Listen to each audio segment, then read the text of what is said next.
Welcome, everyone. I'm here with Brandt Passalacqua. He's the founder of Breathing Deeply. And today we are talking a little bit about trauma and yoga therapy.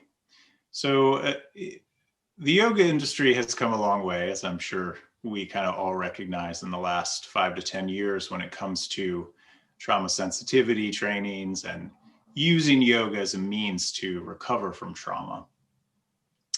And there are a lot of schools of thought about how to approach trauma through yoga. And probably the more common one is a more passive, slower approach, allowing the practitioner to explore movement and breath and give lots of neutral cueings. But I've heard you say, Brandt, that although this technique can be really effective and it's well studied, there are other ways to approach trauma.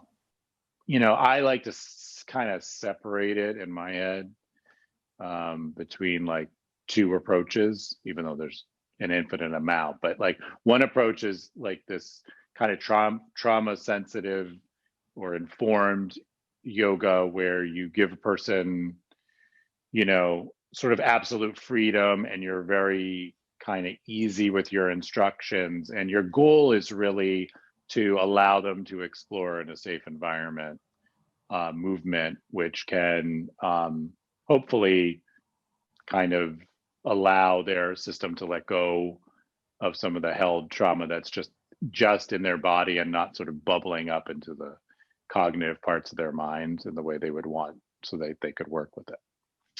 And then there's also what's more of like almost like a curative approach, where somebody is interested in changing the way their mind works, and that's their like stated goal. So when we work with people like that, there's a much more deeper emphasis on meditation. It's usually a little less body-based because that person has already worked with the body a bit. And you know, we have a bunch of techniques that we work with to get people from a place where they're stuck in their lives because of the trauma, but not necessarily stuck in like a body-centered way.